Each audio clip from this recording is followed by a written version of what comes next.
And now, fast forward 15 years, when I'm running one or two businesses and our kids are older and the responsibilities are greater and all of that stuff, I find myself sometimes being resentful that, quote unquote, I have air quotes going, he isn't doing enough and he isn't showing up the way that I want him to. But if we ask ourselves, what is our DNA in this? Like, what is our responsibility? It's like, this is the way I set it up. The banyan tree is a tree unlike others, a representation of resilience and strength through its ability to overcome the status quo and fulfill its purpose. It knew that it was meant for something bigger and didn't allow the limits of other trees to confine its growth. And our story looks similar. I'm Leslie. And I'm Mindy. And our hope is that every one of our listeners learns to take up all the space they were created to, just like the banyan tree. Welcome back to the Banyan Effect podcast. I'm your co-host, Mindy, and today Leslie and I are going to hit on a pretty touchy subject. We are going to be talking about marriage, but I think you'll be surprised at the direction that we go today, because when we hopped on to do some planning for this episode, I think that we were also surprised at the direction that we go. We talked a couple weeks ago about how it was a hard season for us right now. And I think that as we navigate that and as we move forward through just working through our marriages, we're constantly learning so much. And I think that what we both have to share today is something that will be hopeful and uplifting and encouraging to those of you out there that are in marriages, especially if you've been in it for a while. Because Leslie and I have both been married for 15 years-ish, and it's a long time. So today we're going to start by just talking a little bit about how we got started in marriage. So what were the expectations and how did we kind of lay the foundation of how the trajectory in which our marriages were going to end up going? Leslie, do you want to kind of start sharing about that? Yeah, and I think, before we even jump in, I like the direction that this ended up taking because I think we are both in a mentality of we want to live the best possible lives with our husbands and want to have a marriage, this marriage, long, long, long into the future. And so the approach was very much like, what can we do right now to make this and continue to make these marriages stronger? This isn't like I'm so mad, I need an exit strategy. It's like, no, how do we make this super strong and healthy long into the future? And I think, like you said, it's just hopeful and uplifting because I hope that we can get more people into that mentality of instead of just being resentful and angry, it turns into I'm hopeful and inspired. So with a lot of expectation on this podcast, but I think that we can get there. Mhm. So your question of how it started, I mean, my husband and we got married pretty young, and we've talked on this podcast before, but have always been just a very driven and I had this picture perfect life sort of outlined in my head from a young age. And so we got married young, and I did have this expectation of what it's going to look like and how I was going to show up and be a wife in this new marriage. And then eventually how I was going to show up and be a mom in this new marriage. And I wanted to create this perfect life that I had. I wanted to make dinner and have it ready. And I wanted to do the grocery shopping and put meals together. And I wanted to organize the house just perfectly. And I wanted to have just this picture perfect yard that my kids played in. And we drove the vehicle that I worked hard to earn. And so I had this just picture perfect life sort of laid out in my head. I could almost even picture the kids' birthday parties and our anniversaries and trips that we were taking. And when I think about all of those events that we had in our life, it was always me in the driver's seat planning all of those things. So as we started our marriage, I planned our meals and I planned how the house was going to be designed and really took ownership of all of these different components of our marriage from a very, very early on. And it really set the tone for how our marriage was going to be moving forward. Would you say that you did similar, Mindy? Yeah, I think I don't know if it's maybe call it nesting before you're nesting, really. You like I think you want to you want to prove yourself to your spouse and you want to show your value. And we as women a lot of times show our value by doing the planning and the organizing and all of the things that you're talking about. And so I think, I met my husband and from the time we got married or even probably started dating, I took the responsibility from him to plan get-togethers and buy his family gifts or my family, like I did all of that. And then I think that what happens is as you grow into your careers and you grow your family grows and the responsibilities start growing, it ends up at some point becoming too much for us to handle, but it's not like my husband at the altar at the altar, that's the right word, right? Yeah. At the Hmm. altar when we got married said, "Do you agree to take on all of the planning and organizing and events and gift giving and, et cetera, et cetera, et cetera, in our lives?" And I said, "Yes, I will do it all by myself for the rest of our lives," right? Like I did that. I decided that I was going to do that. And now, fast forward 15 years when I'm running one or two businesses and our kids are older and the responsibilities are greater and all of that stuff, I find myself sometimes being resentful that, quote unquote, I have air quotes going, he isn't doing enough and he isn't showing up the way that I want him to. But if we ask ourselves what is our DNA in this? Like what is our responsibility? It's like this is the way I set it up. And it's not fair that I just expect now 15 years in that he's going to catch on to the fact that there's this list of things that need to happen before we celebrate one of our kids' birthdays. Yeah, and I love the part of taking ownership of it or, like, what am I responsible for? Because I mean, we've all been there as women, we'll get together and it turns into this venting session about our husband. Mindy, we have certainly done that, and I know that other women do this all the time too, or in fact, I don't know of a single one that hasn't.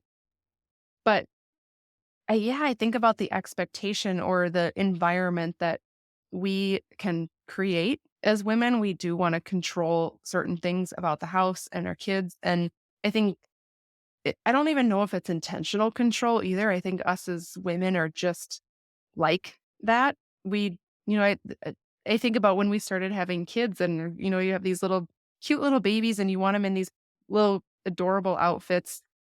My husband didn't care about what kind of outfit that the baby was in. He just wanted this healthy baby. And so we set up these expectations in our life for sure of what things should be like almost unintentionally, but then get upset when other people aren't reaching those expectations. But we have not only set up these expectations, but then we control every single component of them. It's like no wonder when you reflect on it that way, it's like, well, nobody's ever going to be able to step into that randomly one day and do it the way that we want. And so then when that happens, now all of a sudden we're left feeling disappointed. But really, if you backtrack all the way up, it's like, well, we created that environment. We did, and it backfired. Right. Um, but I really think, especially as you go through challenges in your marriage, when Kevin and I have had struggles, I think the thing that has helped us out the most is I'm just going to speak for myself is when I do take some accountability. And I think that this is an area that a lot of women can relate to is the fact that they find themselves now 10 or 15 years into their marriage and super overwhelmed with all of the things that life is throwing at them. As our kids get older, their schedules get crazier, everything just amplifies. And now we're feeling like, why am I doing it all? I'm the one that does everything. And it's like, but if you actually look at the way that you have played a role in your marriage and in your list of responsibilities, I know for me, it it is my fault. Like, I am the one that took control and micromanaged Mhm. everything in our lives. And, I want to go back to that phrase that I said, what is my DNA in this? So I just returned from a conference down in Fort Myers, Florida, and I had the opportunity of speaking. And what I talked about was authenticity. And I shared a story about my husband and I in an area in which we have struggled. So, as all of our listeners know, you and I, and our husbands built houses a couple years ago. And when Kevin and I were in the middle of building our home, I found out the hard way that he had accrued some business debt that I didn't know about. And when I found out about it, it wasn't necessarily so much about the debt. I mean, it was certainly, the debt was scary, and especially the time in our lives when we're actively spending money hand over fist towards a new home and everything that entails.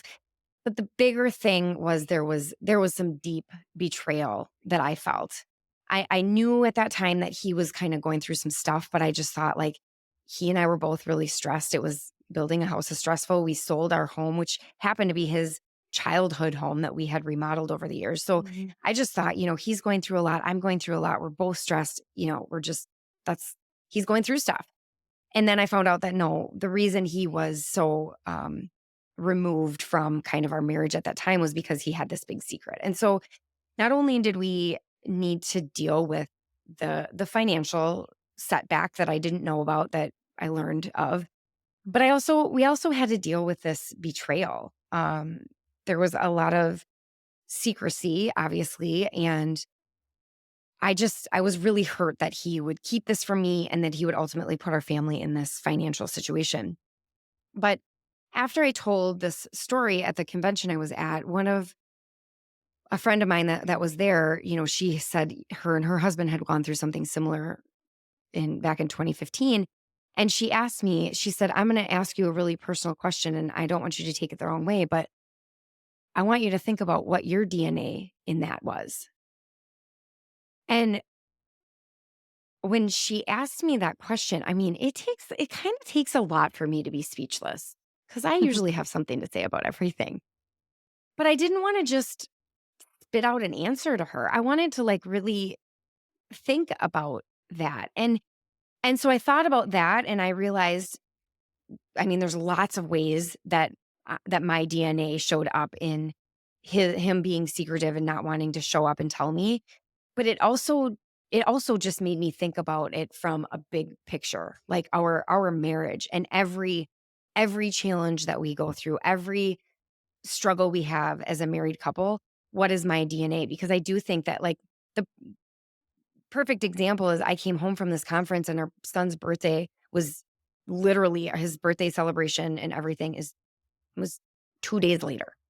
And so I get home, and all of a sudden I realize there's no balloons, there's no candles, there's no cake, there's no ice cream, there's no gift, there's no card, there's no bag, there's no donuts for the morning of, you know what I mean? And I come home and I'm like, he knows just as well as I do that our son's birthday is on Friday, and yet he hadn't done any of the checklist. But that checklist is my checklist. Mhm.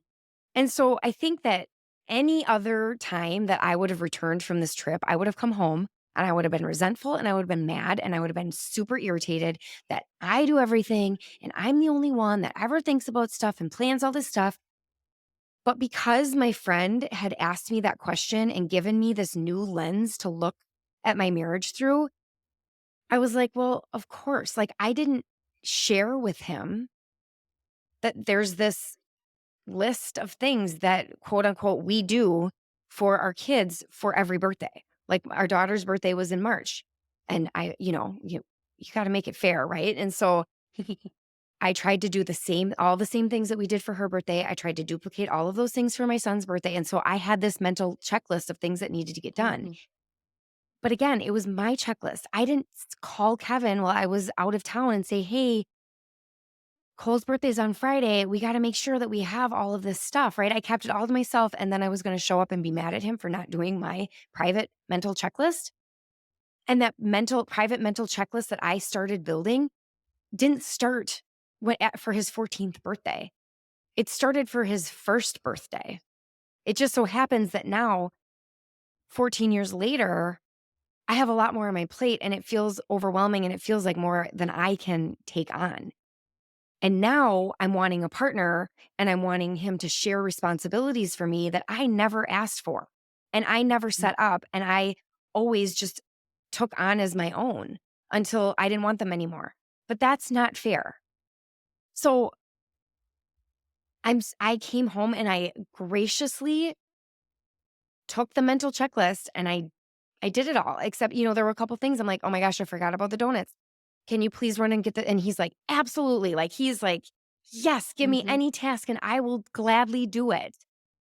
But I took on what I could and I did not give him any resentment or any anger or anything because I realized like if I'm going to take some responsibility as to where my DNA is in all of this and where our marriage sits right now, there are some serious issues that are because of me, not because of my husband. Yeah. I wrote down the word, like, taking ownership. Your son is 14 years old. We have been married for 15 years. And we talked at the beginning of this episode about how we started creating this environment and this dynamic from the moment that we got married, because we had this like picture perfect sort of marriage. We wanted to show up. And like you said, you want to show your value and you want to do all these things that you wanted out of your marriage. So this has been 15 years now in the making, all of these behaviors, owning the grocery shopping, owning how the house is going to be run, owning how we're going to eat, how the house is going to be decorated, how we do dates. All of these things are 15 years in the making. And now 15 years later, to expect somebody to just come in and take ownership of something that's had 15 years to mature, I mean, that's impossible. I think about like comparing that to a career that's being built, like someone that's starting on day one and you have 15 years to build a career. Could you imagine someone on day one stepping in on year 15 and say, hey, do this job and you're not allowed to fail at it? That's going to happen 0% of the time, but we're setting up this same expectation of you have been planning in your head that birthday process for Mhm. 14 years. That has been honed and tweaked and built and pivoted a million times over. And now to ask somebody to step in on year 14 and make it perfect, yeah, that of course that's not going to happen. And so the birthday party is just one example of all of these different things that we have taken the mental ownership of from year one. And now when, like you said, our lives are so busy and so complicated now, to ask someone to step in on year 15, that's not that's not gonna work. Of course it's gonna fail. It's gonna fail 100% of the time, every single time. Yeah, and we don't necessarily they don't know that we want them, like, all of a sudden we're feeling overwhelmed and that we want the help, right? And so it's all of these all of these things that only we know, right? And they're just like I just I love the fact that this idea of what is your DNA in this, it really makes you recognize that when we look at the areas of our marriages that are faltering right now, I think anybody and you really think about like it's not just like somebody could look at the birthday situation and be like I'm not at any fault. My husband knows just as well as I do when our son's birthday is, right? Like that's very surface level. But if you take any situation and you think about it from like the very beginning of your marriage, I think that we can all find ways in which we have a part in the breakdown of our marriage. No matter what the no matter what the example is. Like that the birthday party is a great example, but we all have, I don't know what your thing is, but no matter what it is, it takes two. It always takes two. And there definitely is an area that I know and I think too that when we show up to our marriages and be like, you know what? I realize, like, if I said to Kevin, I realize that I, for 14 years now, have been in charge of this, but like, I am really busy and I need some help. At least my husband would be like, I'm here. Like, tell Yeah. me what to do. Yes. He is like, Yep. he is on his tiptoes waiting to jump in and help me at any given time. Mhm. But I'm the only one that knows, like, he's trying to also read my mind. And like you said, like exactly what you said is they're like expected then to pop in and not make any mistakes and do it exactly how we like. Good luck. Yeah. Right. Right? We have to I laugh too because as soon as soon as you said, like, "Hey, I'm feeling overwhelmed with planning my 14-year-old's birthday party. I have too much going on in my life. Can you take this on moving forward?" I know perfectly well that a l a lot of women in our positions too are not gonna wanna do that. Like, as soon as you said that out loud, I was like, "No, no, no," but I still wanna do it. I I would have a really hard time giving up that control because again, I think us as women, like, we wanna take that stuff on. That is what we are good at, and we like to carry the mental load, but then we can't complain about carrying the mental load when we take it on. So, I think, my husband is the same way. I am I think I'm better at carrying the mental load, or maybe I'm not even better, but it's just the role that I have taken on in our family from day 1. And so I also have to be okay with that if I wanna keep being in control. Like, if the garden doesn't look exactly how I want it to look, or the food in the fridge, if I'm particular about what food I want in the fridge, I have to be okay with taking on the mental load of planning and preparing and doing all of that stuff, and then Mhm. not being resentful when I have to take my Sunday afternoon instead of relaxing on the couch or putzing around in the yard. I have to be okay with going out to do the grocery shopping. So it's like, equally, if we want to continue to hold on to that control and the idea of handing over something to our husbands to own moving forward, and they can develop their own plan and process. One, we have to be okay with whatever they come up with, and then, or vice versa, we have to be okay with continuing to own that mental load of the planning and the preparing. Yeah, it reminds me of some advice I got when I first had my son. He's our oldest, and somebody told me, like, if you want your husband to help with the baby, you need to let him hold the baby how he feels comfortable holding the baby, and feed the baby how he feels comfortable feeding the baby. And basically, it was just this reminder to, like, don't micromanage the way he's helping you. Like, if as long as he's keeping the baby safe, which, I mean, hopefully 100% of parent Hmm. dads out there are, they're going to do what is necessary to take care of their baby in order to keep them safe. But don't micromanage them. They don't have to do it the same way you do, and we as women need breaks from our newborn babies. And so I took that advice and I went with it. Like, I would let him Hmm. feed the baby, hold the baby, take care of the baby however he needed to, in order for me to get a break and be able to go out for dinner with some friends, or just be able to, Hmm. like you said, sit on the couch without having to hold the baby, right? And so Hmm. at some point I obviously let that go. And I think that that's another theme that we all probably have as wives, is that, like, yeah, we say, like, I don't want to do all of this. But then when our husband takes on anything, it's like, well, you can't do it like that. And it's like, they're in a lose lose situation for the Yeah, most part. yeah, they are. It reminds me of you know, a, a a time when my husband and I were really struggling, and it was when he was struggling personally with just some anxiety and depression, and it was showing up in more like external ways. But I remember, as we were going through that process in our life, just feeling really um like sad that he didn't feel comfortable sharing how he was feeling with me, and it it created a really hard divide in our marriage for many years, of, like, feeling like I lost that partner that I once had, because it was again these like big secrets that weren't being shared with me, where it was like, why wouldn't you feel comfortable sharing with me that you're struggling? Like, of anyone, I've been through a lot of struggle in my life. And so if I'm not, like, why wouldn't you feel comfortable sharing it with me?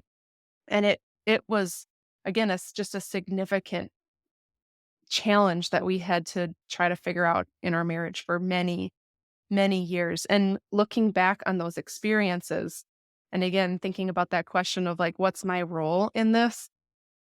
I I look back, I'm like, I created an environment where you had to be perfect and you had to have a constant desire for growth and making more money and doing all of these things. And so I created a foundation in our marriage that required all of those things in order for us to continue to live the life that I was dreaming about. And so my husband was trying to fit in this expectation that I had created. And I think as a result of it, got into jobs that didn't serve him and then they didn't go well. And it was like all of these spirals started to happen because I created an environment where we needed to be, we needed to have, he needed to be perfect and he needed to grow and he needed to make a lot of money. And that just wasn't who he was as a person. And so when I think about the struggles that he had with anxiety and depression, certainly I was not the only cause of that. There are a lot of reasons for why anxiety and depression exists, but I think my role in not helping get him through that was creating again this an environment where he couldn't come and be open about the struggles that he had because it went against this this vision that I had of our life. And so I didn't create an environment where he could come to me and say, "You know what? I don't want to this job isn't working for me," or "I am struggling with anxiety and need to take a step back." Like those weren't going to be conversations that I had because it was just this like go, improve, be better. So yeah, I think back and a lot of lessons learned, I think, in that of now what can I do now to create an environment that not only is positive for him, but for our kids too? How do I start to change that environment? I think we've taken a lot of these steps of, even some of the things we talk about on this podcast of like achievement isn't what drives our worth. It's like who we are is worthy enough. And so just creating some of those different mindsets within our household now create an environment where kids and husbands and friends and family can come in and share, you know what, I'm going to raise my hand and I am struggling right now and I need some help through it. And that wouldn't have been an environment that was created 15 years ago or 10 years ago as we were building our marriage. So it's almost like him having the anxiety and depression was like the hard stop that we needed to start to make some of those changes. And now our kids are really benefiting from a more positive environment in our house and recognizing that it's okay to not be perfect. And had some of these challenges not happen, they wouldn't be growing up in an environment like that. Yeah, I think that both of our husbands probably tend to compare their wins to our wins, whether they know they're doing it or not.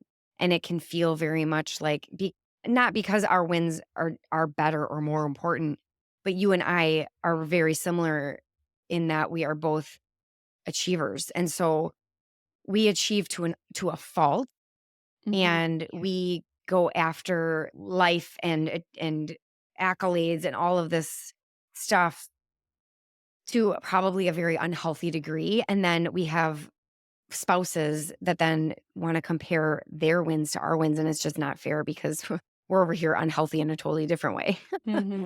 with the level of importance that we put on how much money we're making or where we stand in different areas. And so, I think that it's no secret that it has been a challenging year for my husband and I. In fact, when we were gone, he told me that he had two people come up to him and ask him if he and I were getting a divorce.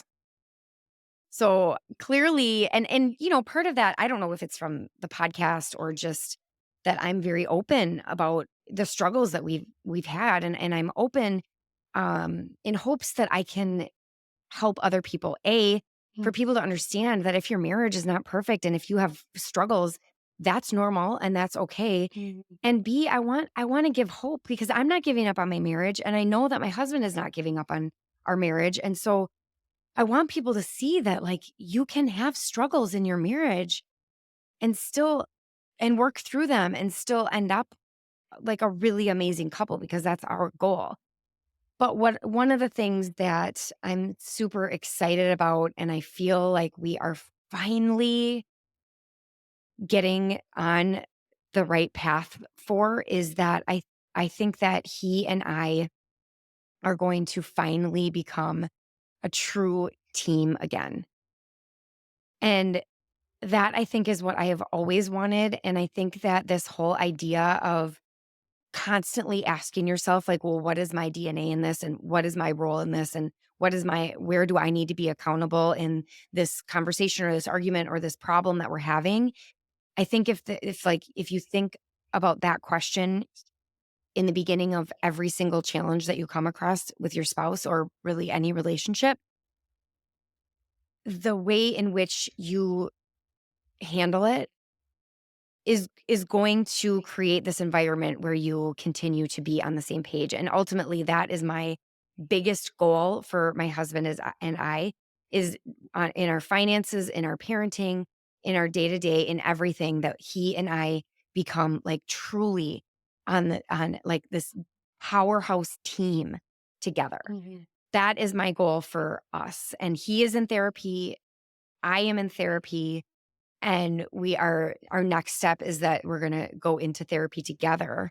That's what has worked well for us. I don't think that that's necessarily the path for everyone, but we both felt like we needed to get some personal help before we got the couple's help. And now we're at that point where we're like, you know what? He's learning a lot about himself. I'm learning a lot about myself. Now we're ready to kind of come together and be like, okay, how do we recognize who we both really are and how we come together and just become this powerhouse team of a couple. And I also don't think, when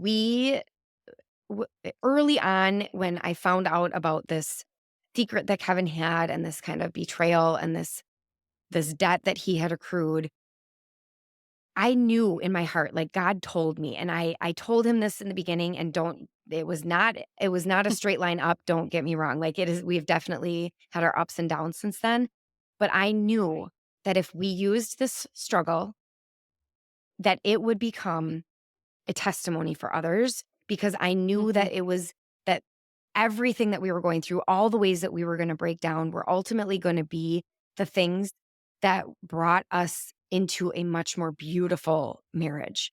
And that's where we're at. Like we're still in the sticky parts. We're like it's two steps forward, one step back, but ultimately I see it. I we just were on vacation together and I told him well, we were at the cheer comp, and then we took a couple days to head to the beach, and I told him one of the days that we were on the beach, like, "I really like you, and I can see us being so happy in retirement, like, spending our days searching for shark teeth on the beach together." Like, I can see that, and it makes me happy and excited, and I'm like, I hope that right now we can both do what it takes to get ourselves on the same team.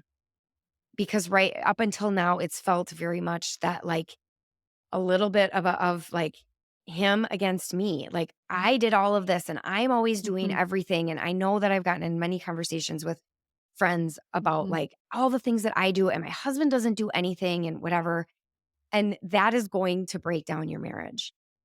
And now 100%. now from here on out, I realized just from that one question that Shannon asked me, like, "What is your DNA in this?" Like, from now on, I can go back through and mention all of the things that I've ever been upset about with my husband and take some accountability for all of them and realize that he's not the problem, right? Like, and I'm not the problem, but we both have some DNA in it, and we have to figure out what is ours, own it, work through it, and then get on the same page. Yeah. I love that. I also like during this time where you're and we marriages all over, you go through these challenges and the ups and the downs, and it's it's hard, and then this happens, and these struggles. I think at least it, we did not grow up in a generation where we talked about that kind of stuff. You showed up and you made a front, and you were it was like this picture perfect household, but what really happened behind the doors, nobody knew about. It wasn't talked about. So it is one of our goals of this podcast is to normalize that, because I think it has definitely been a struggle in our marriage where when we did have downs, it was like this fear of like the marriage is over, or oh my gosh, it's not perfect. We suck at this. We're not meant to be married.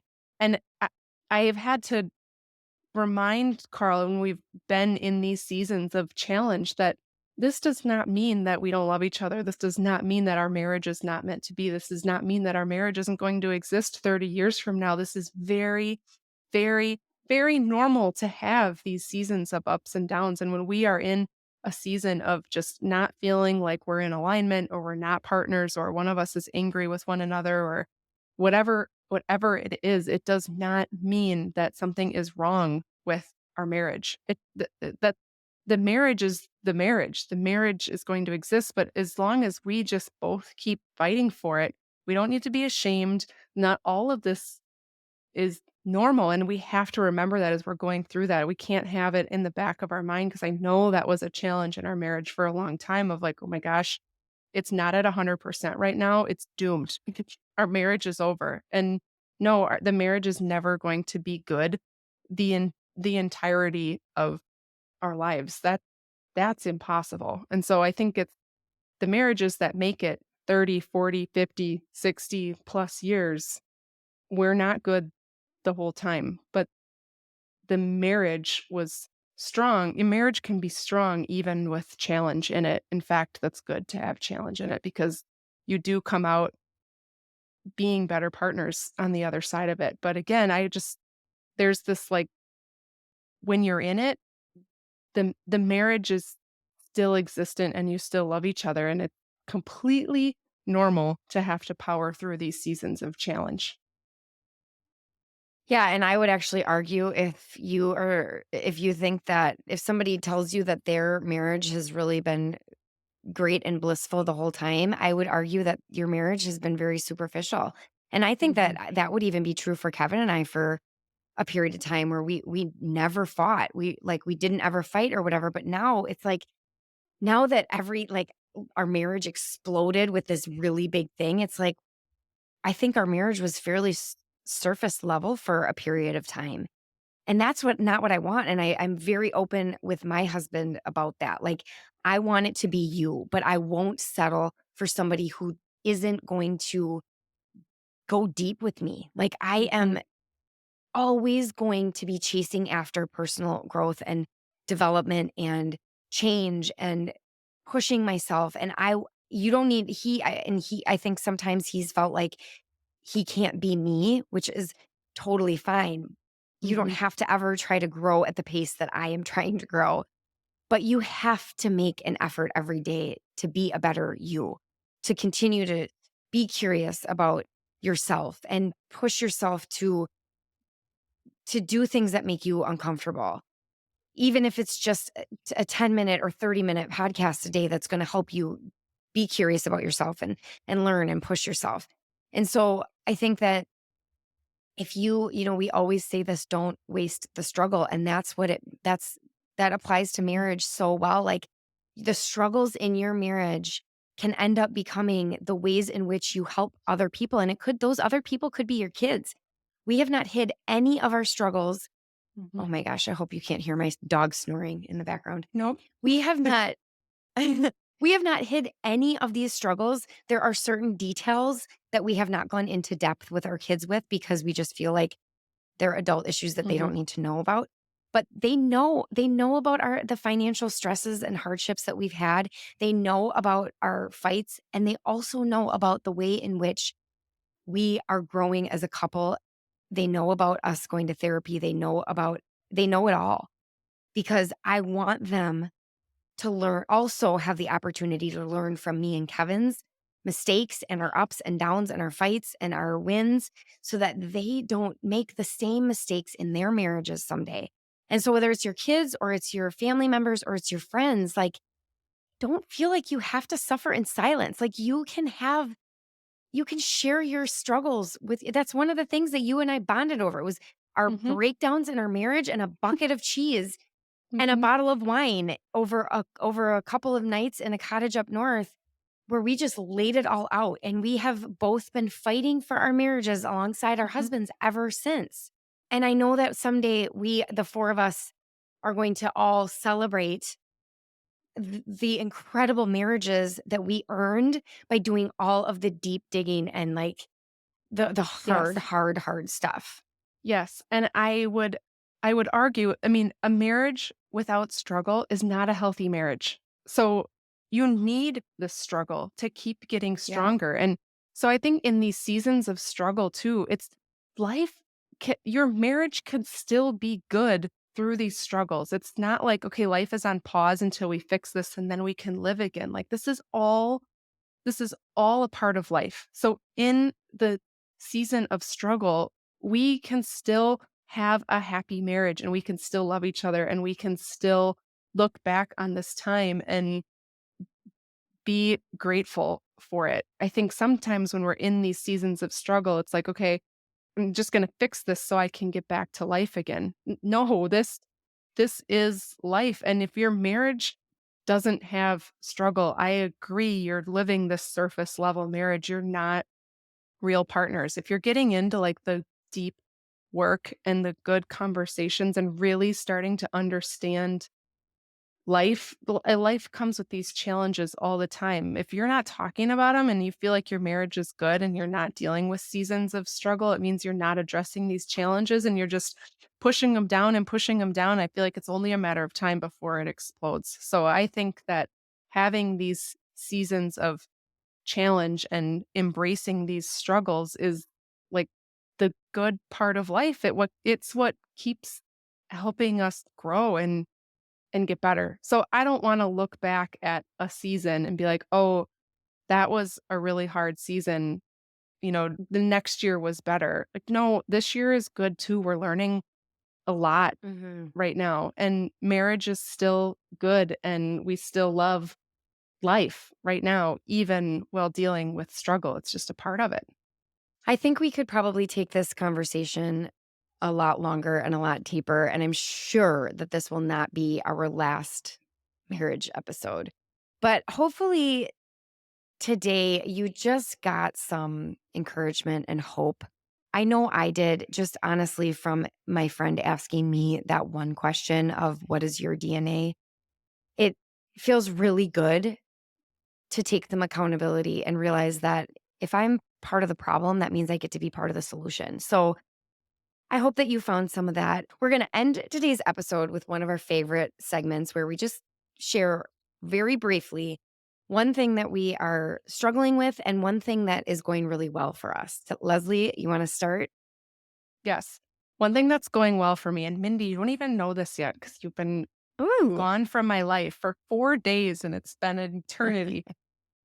But I joined a gym, Anytime Fitness, um, just to have the opportunity to go in and lift weights. I have discovered that lifting weights lifting weights is important to me. It always has been. The class structure does not work for me, and lifting at home does not work for me either. I don't know what it is about the drive to the gym seems to get me in the right mindset.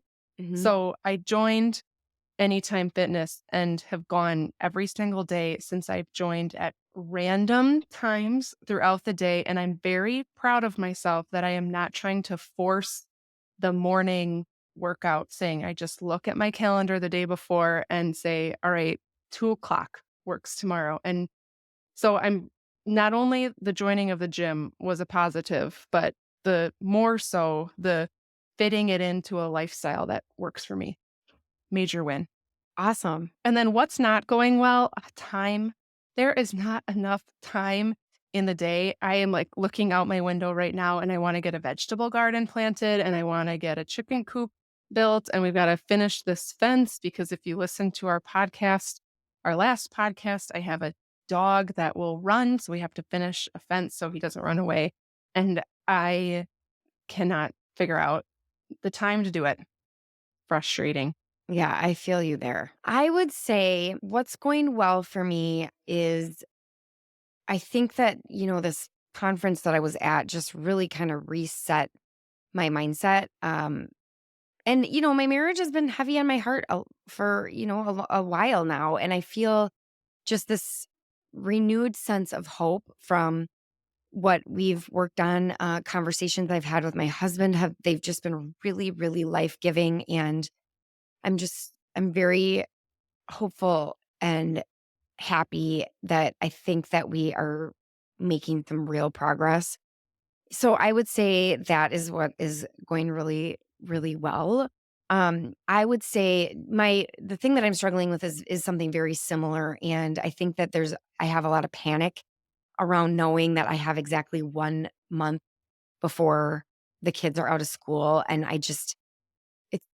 I love summer so much, but Mhm. having the kids home and we live out in the country and knowing that they're going to expect and want rides all the time. And they, like they're going to be constantly staring at me through the glass in my office of like, wanting to Mhm. know if I can give them a ride or so and so can come over. And so trying to figure out how I'm going to survive, how I'm going to thrive through the summer because last summer I was miserable and I hate that because I love, love, love summer, but just working from home and having kids around, it's a real struggle. Figuring out my routine now and then how that's going to transition into the summer months with my kids being home is kind of where I'm Mhm. struggling right now.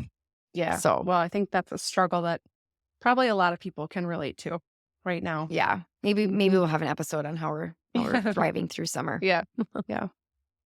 Well, I love this new segment that we're doing because I think really the purpose of it is to just normalize all of these things that we are going through on a daily basis. Maybe some of these wins can inspire other people and the areas where we're struggling can make people feel a little less alone. So this might be my new favorite Yeah. segment in our podcast.